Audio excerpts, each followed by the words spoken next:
Friends बिस्मिल्लाहिर्रहमानिर्रहीम। अर्थर Miller का जो ड्रामा है द क्रूसिबल, उसके बारे में हम पढ़ रहे थे। इसके इंट्रोडक्शन और करैक्टर स्केचेस के बारे में मैंने आपको डिटेल में बता दिया था पिछले वीडियो में। तो आज हम इसकी समरी करते हैं कि इसकी स्टोरी क्या है। ये नावल जो है 1692 में एक सैलम में एक मज़हब के नाम पे होने वाली जुल्म और ज़्यादतियों पर बेहतरीन अंदाज में तनकीद की गई है।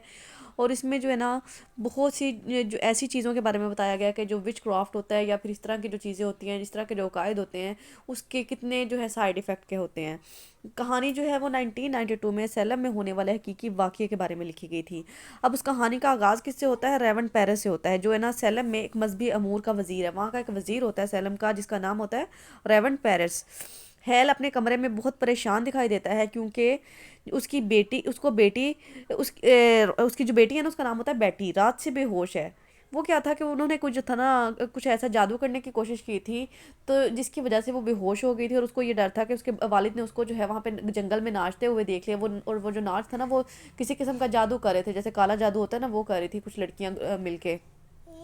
तो वो बेहोश हो जाती है, बल्कि कोमा में चली जाती है। हैल बेटी एबिगेल, जो कि बेटी की कज़न है और दूसरी कई लड़कियों से जंगों में रूहों को पुकारते और बुलाते देखा है। अब उसने जो है वो जो वज़ीर होता है ना, उसने उनको अपनी बेटी को और एक अपनी भतीजी को जो है जंगल में देखा होता है कि वो कहीं पे बुला रहे होते हैं।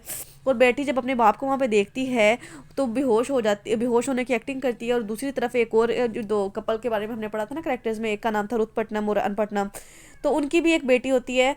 तो वो भी, उनकी जो बेटी है वो भी बेहोशी का ड्रामा करती है ताकि बदरूहों के होने पर यकीन दिला सके। मिसेस पटनम के पहले ही जो 7 बच्चे होते हैं वो पैदाइश के बारे में पैदाइश के वक्त वफात पा चुके होते हैं और सिर्फ एक बेटी होती है जो उनकी बची हुई होती है। चनाचे वो फ़ौरन रुत की हालत देखकर बदरूहों के वजूद पर यकीन कर लेती है, लेकिन पेरिस बहुत परेशान होती है कि मजहबी अमूर का वज़ीर होने के नाते बदरूहों के साबित होने पर उसके सियासी दुश्मन से वजारत से महरूम कर सकते हैं, क्योंकि वो इस जो है स्कैंडल के डर से डरा होता है, वो रेपुटेशन के खराब होने से डरा होता है कि अगर किसी को पता चलेगा कि इसके ख़ानदान की लड़कियाँ, वज़ीर के ख़ानदान की लड़कियाँ इस तरह की हरकतें कर रही हैं, तो वो तो बदनाम हो जाएगा। पेरिस एबिगेल से पिछली रात के वाक़े के बारे में सख्ती से पूछता है कि लड़कियों का जंगल में वहशियाना डांस करने की हकीकत क्या थी। वो पूछता है कि यानी आप लोग क्यों रात को इस तरह नाच रही थी लड़कियाँ मिलके। तो जो एबिगेल, वो 17 साल की होती है और बाकी जितनी भी लड़कियाँ होती हैं ना, उन सब में बड़ी होती है। और जो उसकी अपनी बेटी बैठी है ना, उसकी उम्र तकरीबन 10 साल हमने पढ़ी थी। तो वो इतना बताती है कि हम तो सिर्फ खेल के लिए जो थे ना ये डांस वगैरह कर रहे थे, इसके अलावा बदरूहों वाली कोई हकीकत नहीं है। पेरिस एबिगेल की बात पे बिल्कुल भी यकीन नहीं करता। इसी दौरान मिस्टर एंड मिसेस पटनम भी वहाँ पे आ जाते हैं। उनकी बेटी रुत की रात से बेटी की तरह सख्ते का बेहोशी का शिकार होती है और कोई बातचीत नहीं कर रही होती। मिसेस पैटनम इस बात पर जोर देती हैं कि लड़कियाँ यकीनन बदरूहों को पुकार रही थी और वो इस बात का दावा करती है कि उसने बेटी को हवा में झाड़ू पर बैठकर उड़ते हुए भी देखा है। पेरिस घर के नीचे मौजूद लोगों को सामना करना, अब वहाँ पे जो लोग इकट्ठे हो जाते हैं कि एक वज़ीर की बेटी है और उनके घर में यानी इस तरह का कोई मामला हुआ है, तो वो जो है बाहर लोगों से अवॉइड करता है। बाहर लोगों का हजूम लगा होता है, लेकिन फिर भी उसको उनका सामना करना पड़ता है और वो बाहर चला जाता है। इस दौरान मिस्टर एंड मिसिस पटनम भी वापस चले जाते हैं। अब कमरे में सिर्फ एबिगेल और बेटी और मेर्सी हैं, जो कि पटनम की मुलाजमा है, रह जाते हैं।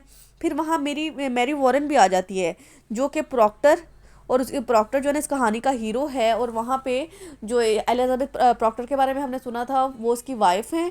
और जो एगिबाइल जिसके बारे में हम पढ़े ना, एबिगाइल, वो जो है उसकी एक्स लवर है। एबिगेल तमाम लड़कियों को सख्ती से मना करती है कि कोई भी बदरूहों को पुकारने वाली बात को सच ना कहे और बिल्कुल जो है ना इस बात को जो है हमने एडमिट ही नहीं करना, कबूल ही नहीं करना, वरना हम सब मुश्किल में फंस सकते हैं। इस मौका पर बेटी जो है वो अचानक उठती है और एबिगेल के चिल्लाते हुए इल्ज़ामात लगाती है कि इसने खून पिया है।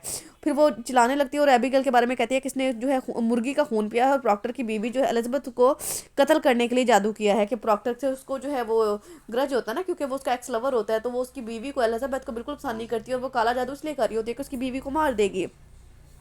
एबिगेल बेटे को मारती है और सबको इस मामले पर खामोश रहने के लिए जोर देती है। यहाँ जॉन प्रॉक्टर दाखिल हो जाता है कि जो कि पेशे के एतबार से तो किसान है। वो आकर मैरी को, जो कि उसकी मुलाजमा है, डांटता है और उसे घर भेज देता है। मैरी के साथ मेर्सी भी चली जाती है और वहाँ एबिगेल और प्रॉक्टर रह जाते हैं। एबिगेल जो कि कभी प्रॉक्टर के घर मुलाजमा थी, तो उस दौरान उनकी लव स्टोरी भी चल पड़ी थी। इस दौरान इसके और प्रॉक्टर के दरमियान नाजायज़ ताल्लुकात भी कायम हुए थे, जिसका एलिजाबेथ प्रॉक्टर की बीवी को जब पता चलता है तो उस पर एबिगेल की नौकरी से, तो इस एबिगेल को नौकरी से निकाल दिया गया था। प्रॉक्टर भी अपनी गलती पर एलिजाबेथ के सामने बहुत शर्मिंदा था, भी से उसने एबिगेल से कोई रब्ता नहीं किया था। एबिगेल खुश होती है कि शायद प्रॉक्टर इसकी मोहब्बत में इससे मिलने आया है।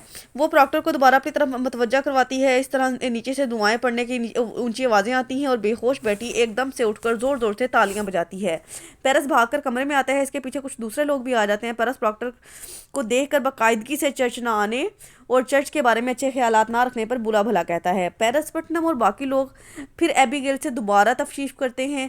इस बार टटूबा टटूबा जो है ना, वो भी वहाँ पे उनका जब वो ग्रुप था ना, जो लड़कियाँ जो थी डांस कर रही थी, काला जादू कर रही थी, उनकी लीडर थी एक नेग्रो है। इसका नाम भी आता है, जो अफ्रीका से ताल्लुक़ रखती है और बदरूहों को पुकारने का इल्म भी जानती है। पेरिस रेवंड हेल को बुलाता है, जो कि बदरूहों को तलाश करने में बहुत महारत रखता है, बहुत एक्सपर्ट है। हेल बहुत सी किताबों के साथ वहाँ आ जाता है और लड़कियों से मुख्तलिफ किस्म के सवालात करता है ताकि असलियत जान सके।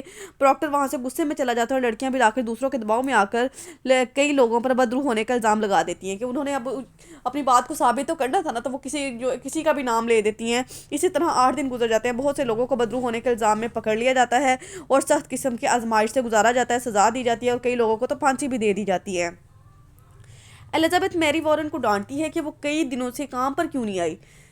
मैरी बताती है कि अब उसे अदालत में गवाही के लिए बुलाया जाता है कि दूसरे लोगों में बदरूहों को पहचान सके। मैरी एलिजाबेथ को कपड़े की बनी हुई एक गुड़िया देती है, जो कि उसने अदालत में फारिग वक्त में बैठकर बनाई थी। एलिजाबेथ प्रॉक्टर से एबिगेल के बारे में बात करती है। एलिजाबेथ अपने हस्बैंड से कहती है कि यानी इस तरह तो किसी को भी पकड़ के ले जाते हैं, वो लड़कियां किसी का भी नाम ले देती हैं तो उसको बदरू कंसिडर कर लिया जाता है। तो वो अपने हस्बैंड से जो बात करती है, एबिगेल के बारे में बात करती है कि एबिगेल प्रॉक्टर की मोहब्बत में कि एलिजाबेथ को भी बदरू ना करार दे दे, क्योंकि एबिगेल को पता है कि वो जो है वो उसकी प्रॉक्टर की जो है दुश्मन है, बल्कि क्योंकि वो उसका एक्स लवर रहा है, तो वो एलिजाबेथ को बिल्कुल भी पसंद नहीं करती। तो उसे लगता है कि वो उसको बदरू करार दे देगी।